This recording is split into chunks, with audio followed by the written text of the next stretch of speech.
Eu queria dar um destaquezinho para vocês para o capítulo 13. Tá vendo? Ó?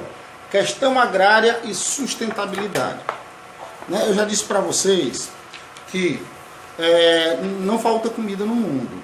Por conta de algumas revoluções ligadas ao setor da agricultura, da pecuária, né? Com a evolução da tecnologia também ligada nessa parte, certo? Nós tivemos uma grande produção agrícola e hoje tem comida para todo mundo. O problema é a má distribuição. Enquanto nos Estados Unidos, na Europa, no Japão, eles comem muito bem. Vários países em vários países da América Latina, da África e da Ásia, certo? Eles comem muito mal. Mal tem que comer, né? Então essa é uma questão mundial. Essa péssima distribuição dos alimentos, certo? Eu destacaria também, claro que eu já falei para vocês, sobre os transgênicos, né, que são os organismos geneticamente modificados. Há quem diga que esses produtos modificados em laboratório, geneticamente modificados, eles podem trazer problemas, digamos assim, efeitos colaterais, mas aí é só especulação, certo? E, por exemplo, você tem países como os Estados Unidos, a Europa e outros países, até o Brasil também tem desse tipo, né? Você tem uma pecuária intensiva, aquela que o gado é acompanhado e tal, aquela coisa, né? Mas tem países que ainda praticam aquela pecuária mais rudimentar, aquela que o gado só faz pastar, né? Então, eles perdem muitas cabeças de gado por conta da falta do controle do veterinário, que não tem o veterinário lá para fazer prognóstico, né, se o gado está doente, ou se a criação, que pode não ser de gado, pode ser de ovelhas, pode ser de cabra, etc. Né? Então, a partir principalmente da Eco 92, a questão alimentar no mundo, ela se tornou também um problema de discussão até no âmbito ambiental. Por exemplo, como que eu vou me preocupar com a questão ambiental e preservar se eu só estou preocupado em ter o que comer? Quer dizer, as pessoas passam fome, estão preocupadas porque elas vão comer amanhã, porque elas vão comer hoje, né? Se elas vão ter o que comer na semana que vem. Então, como é que elas podem pensar na questão ambiental? Como eu vou me preocupar em preservar uma floresta, se eu chegar na floresta eu vou desmatar e vou conseguir produzir o que eu quero, né? Então, essa questão nutricional, alimentar e nutricional, ela foi também um ponto de debate na Cúpula da Terra, que é um dos nomes que recebeu o grande encontro de 92 realizado aqui no Brasil, na cidade do Rio de Janeiro. O outro foi Rio 92, a outra Eco 92. Tá certo? Então, nós tivemos nós tivemos essa questão alimentar como uma questão bem relevante. Tá? Pronto. Então, essa má distribuição diz que, enquanto em muitos países a população vive mal, se alimenta mal, come mal, em outros países a população vive bem, come bem, se alimenta bem. Não é isso? Exemplo aí, os países, os Estados Unidos, Canadá, Europa, os países da Europa, hoje quase como tudo, né? Algumas exceções, a Rússia é uma delas, e o Japão. Né? E alguns outros países, são a Austrália, Nova Zelândia, Israel, por aí vai. Certo? Então, houve uma, digamos assim, homogeneização, que é uma palavra difícil de dizer, homogeneização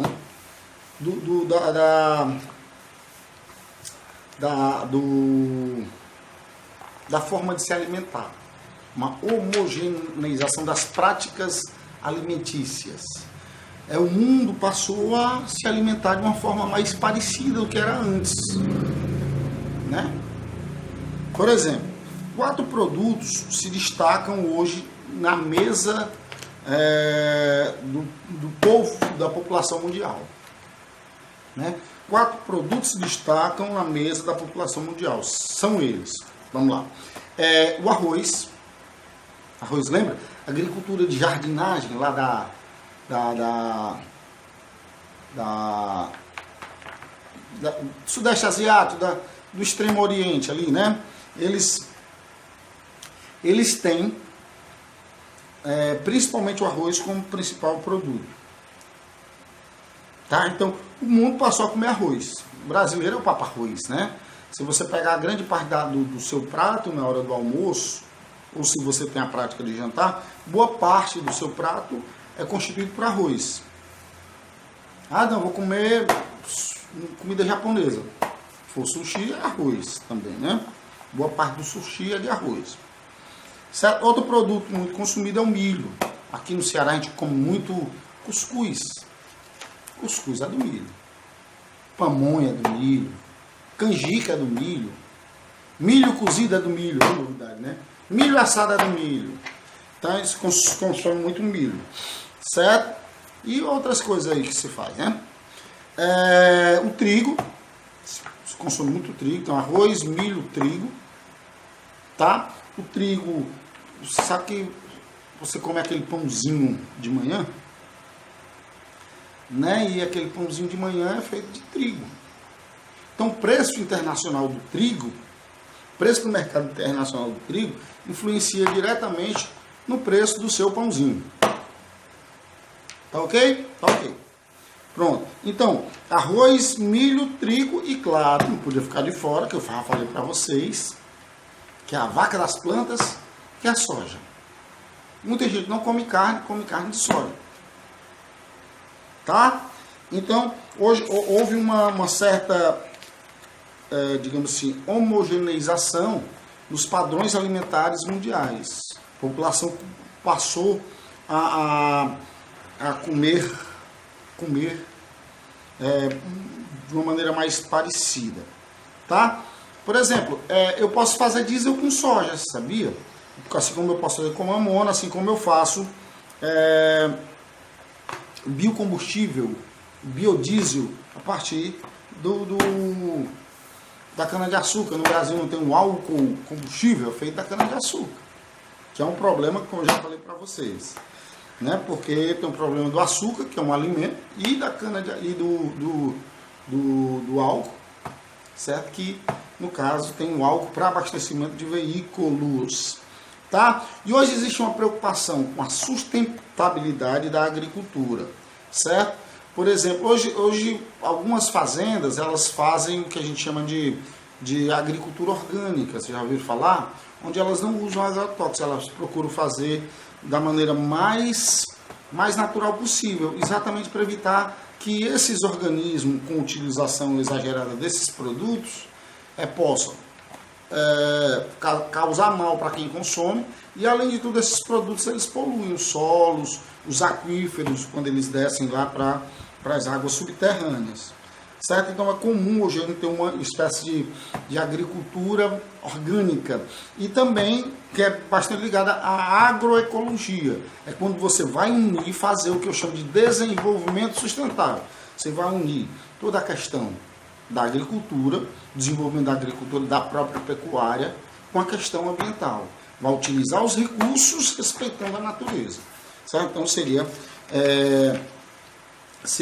a agricultura, a agroecologia, vamos dizer assim. Tá? E para encerrar esse capítulo 13, certo? Claro, eu vou falar de uma questão muito complexa do Brasil, tá? Que merece uma total relevância por conta das autoridades, seja quem for o presidente, e nenhum deles realmente fez uma política eficiente voltada para essa questão. O atual governo aqui não mostra vontade nenhuma mesmo de fazer, né? E tem que dar a César o que é de César. Se fosse, eu dizia. Os outros também não fizeram. Alguns ainda tentaram uma coisinha ou outra, certo? Mas aí nós temos a questão da briga por terra. Muita gente já morreu por causa da terra. No Brasil a gente tem aquele negócio da grilagem que eu falei para vocês, que é pessoas tentando tomar, principalmente terras indígenas. Aí o índio quer a sua terra, aí aquele fazendeiro quer a terra para ele, começa a briga, os índios morrem, os jagunços morrem, mas morrem mais os índios, é bom que se diga. Aí um monte de gente que não quer estar na cidade, porque na cidade tem muita violência, também não tem emprego. Aí diz, não, eu quero ir pelo menos para o campo produzir meu próprio alimento para eu e minha família ter um lugar para morar e ter o que comer. Então ele vai lá e vê lá uma terra que ninguém produz nada, aí ele se junta com um monte de gente e invade a terra. O dono da terra não quer a terra para nada, mas também não quer dar a terra para ninguém. Quer que ninguém produza nela.